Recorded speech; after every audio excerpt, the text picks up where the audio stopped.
Good morning. My name is Chris Davenport, and it's my pleasure to be here for the last panel of the day.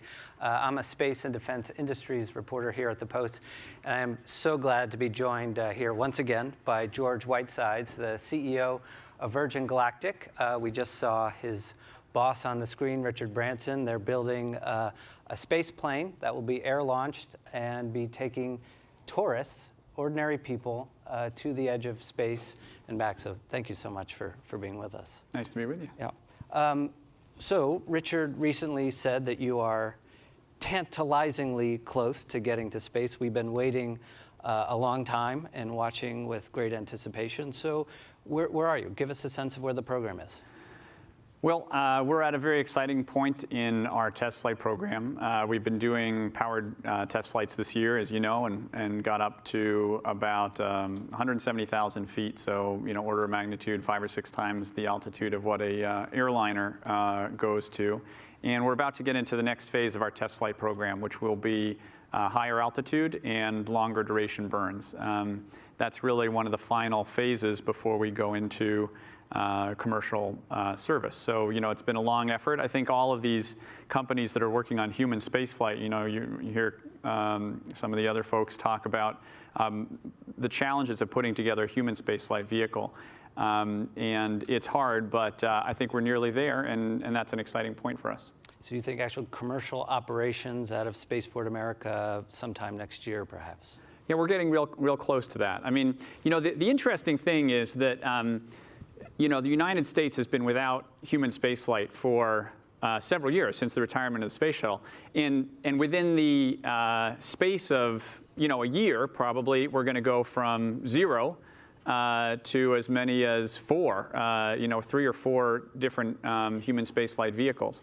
What an exciting time to be in space, to have that profusion of different concepts coming out.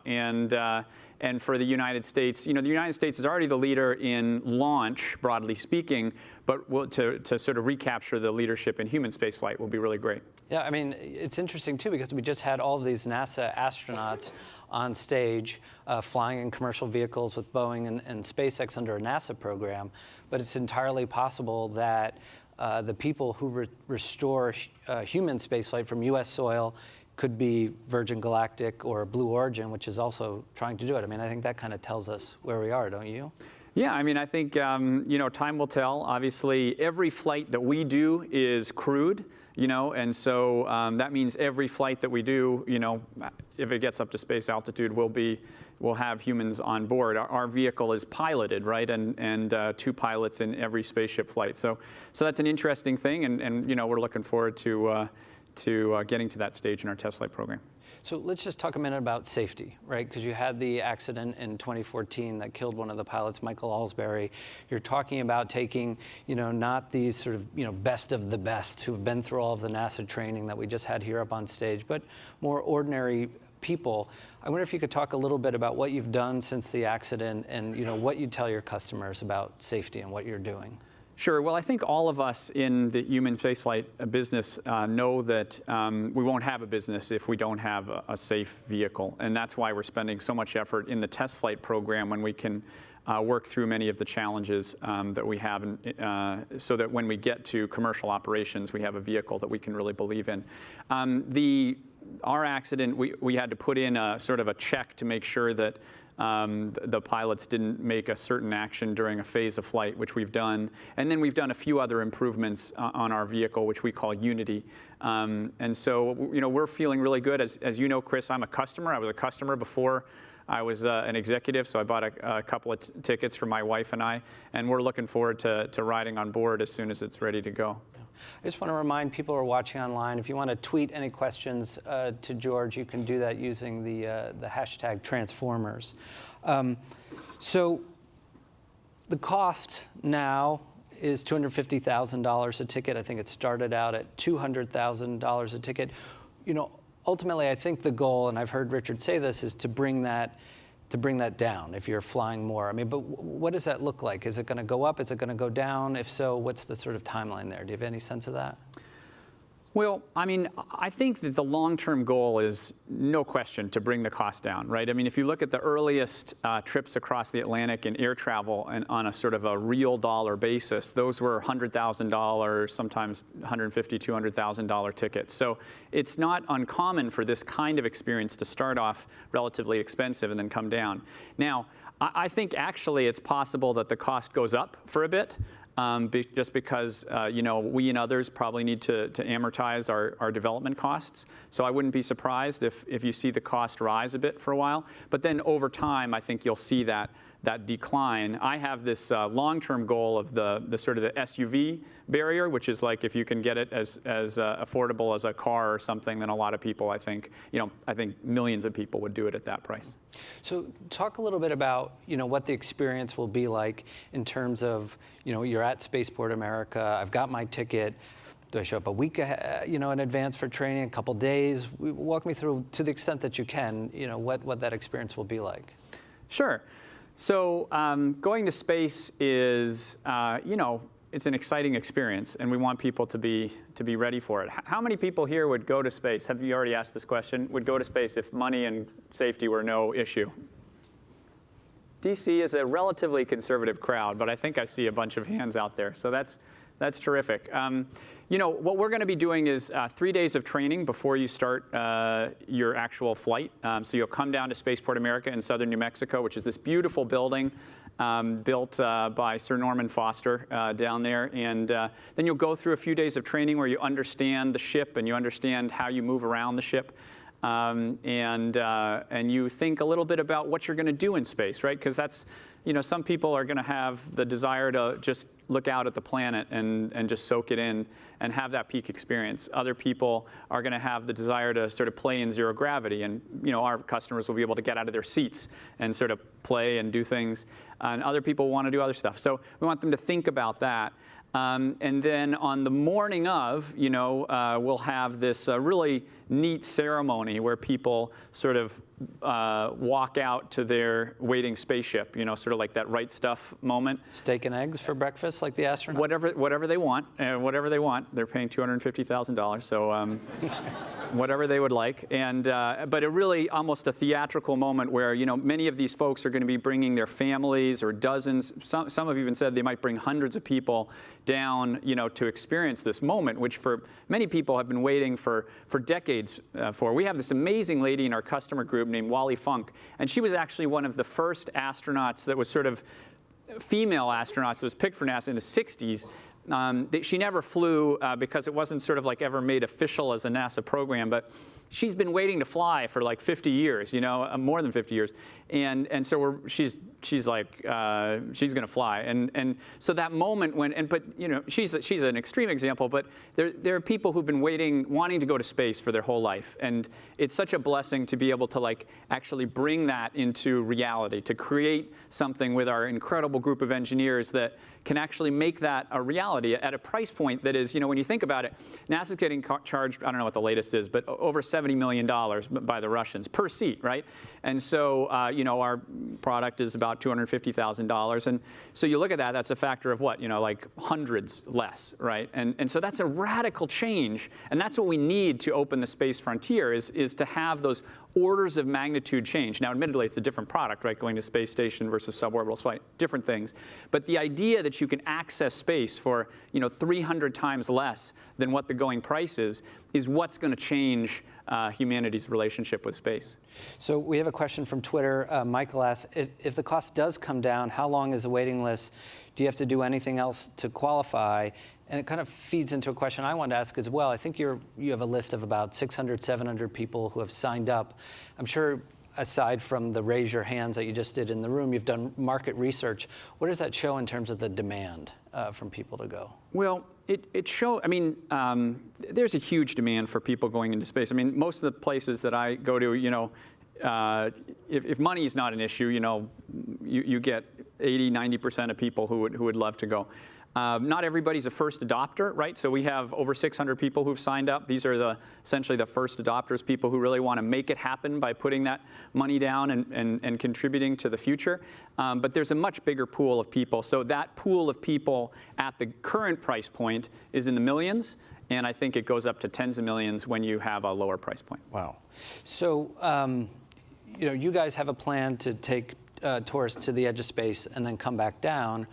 Richard's always looking at the next frontier, and he has some ideas to sort of merge maybe Virgin Galactic and a Virgin Atlantic type experience where you go to space but then land in another city. So you're going from New York to Singapore in a couple of hours.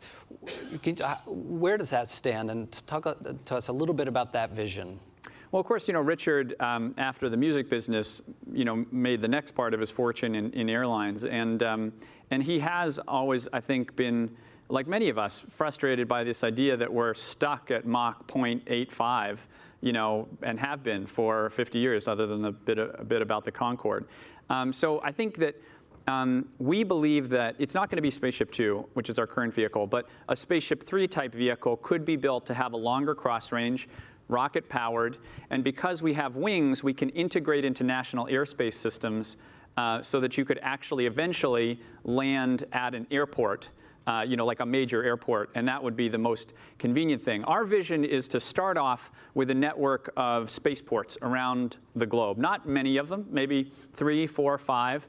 And you would fly between those spaceports to start, right? So you'd fly down to New Mexico if you're on the West Coast or someplace on the East Coast, and then you would get a vehicle ride that would take you across the ocean in an hour or two, and then you'd have to get on a feeder flight over there. But all in all, you would save half of your journey time or more. And what's exciting is that we're actually seeing that interest internationally as well. So we're talking obviously with Italy and various other places about potentially setting up spaceports abroad. We will start, and our headquarters will remain in New Mexico in the United States, but there is this idea of establishing the start of a network out there.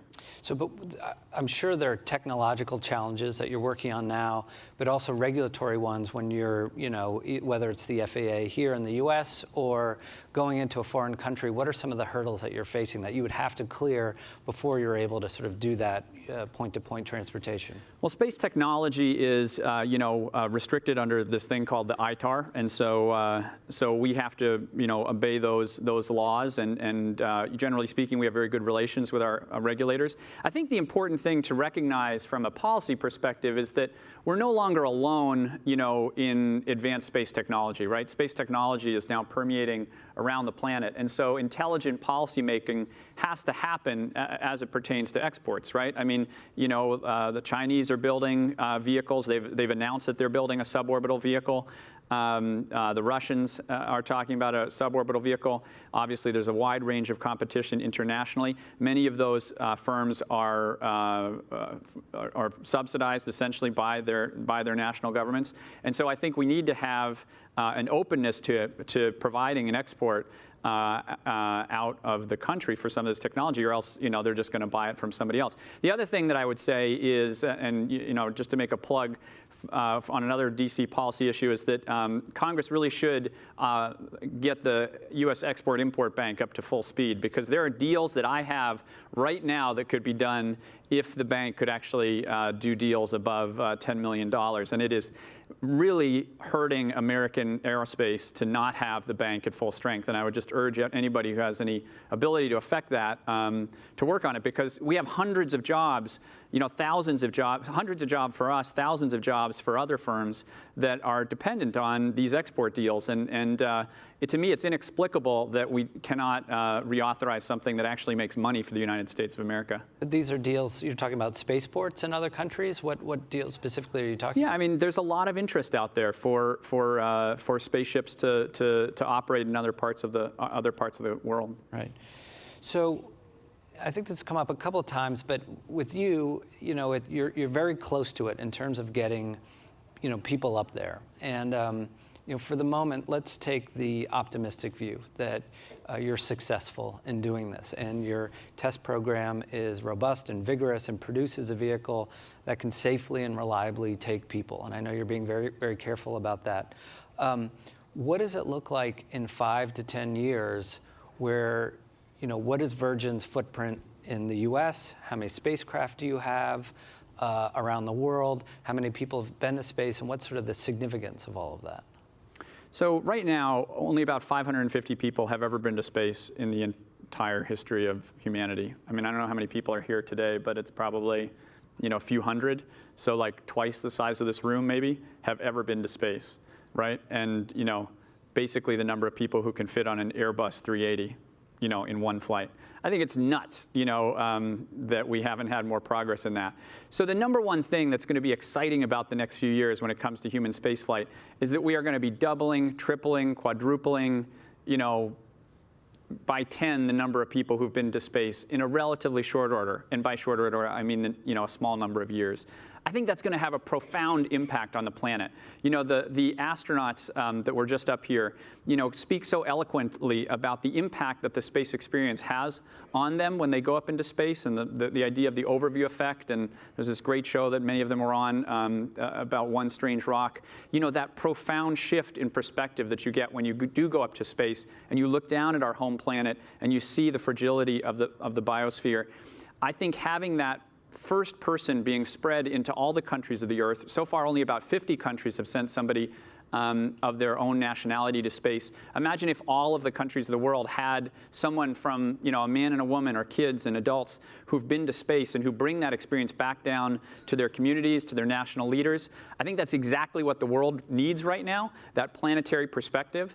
Many of our biggest problems that we face are sort of dependent on understanding that we're in one big spaceship Earth. And so I really hope that we can play a small role in sharing that perspective globally.